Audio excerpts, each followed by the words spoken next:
Hi madam, today I'm going to talk about the problem solving assignment Ludo. Ludo is a strategy board game for 2 or 4 players in which the players will race from the starting to finishing according to the roles of the single die.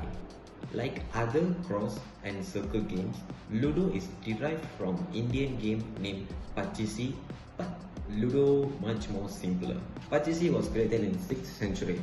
That sounds really old, but Pachisi modified to use cubic dice with a dice card and patent to be Ludo in England in 1896. Ludo consists of a square board with 4 different colored bases in each corner. So the first colored square of each bases is the starting position. A path leads around the board, returning to a path which is same color as the home color, leading to the home, which is called a home triangle. So what do you need to play a Ludo game?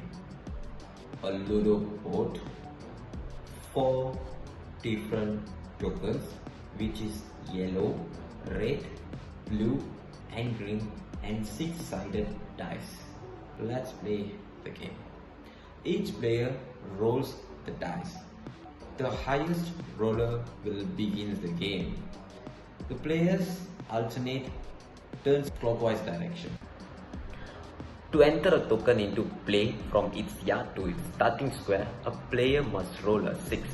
The player can draw a token from home every time he gets a 6, unless home is empty or move a piece 6 times. The box has 2 own tokens. If the player has no tokens yet in play and rolls other than a 6, the turn passes to the next player.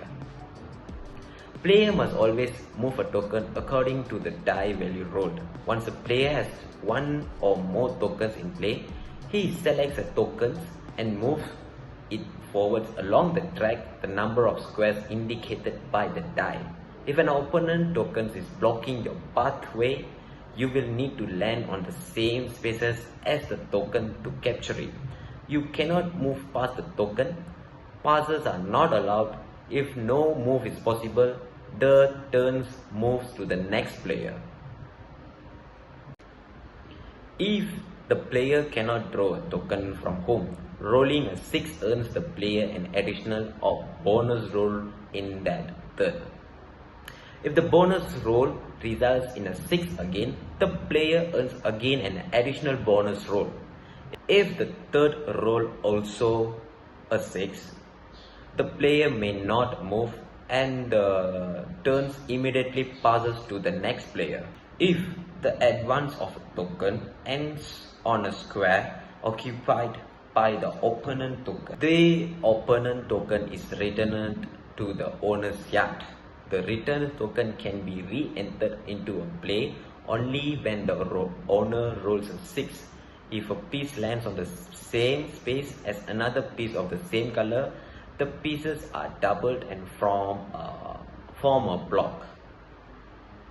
If the advance of a block ends on an opponent's block, the latter is captured and returned to its owner's yard collectively.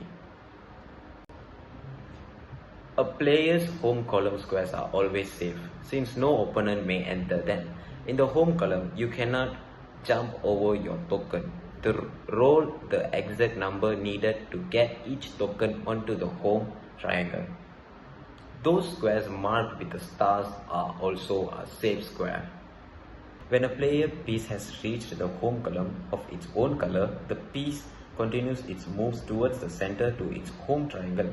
When a player's die roll lands in a piece on the home base, the piece has completed its journey. A piece can only be moved to the home base by the exact roll. For example, if you want to move just 3 steps to reach the home column, but you rolled 5, the other 2 you have to pass, or you have to move your another piece in order to finish the move. The first player who bring all the 4 tokens into the home column wins the game. The remaining player must continue the game to just determine the second, third, fourth place.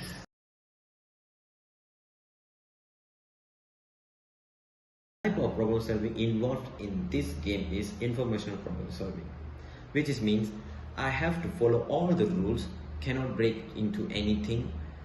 Like if I want to bring all my 4 tokens to be in the home column of triangle, I have to follow the rules by just using dice roll and move according to the rules I get in. There's no shortcuts to win this game.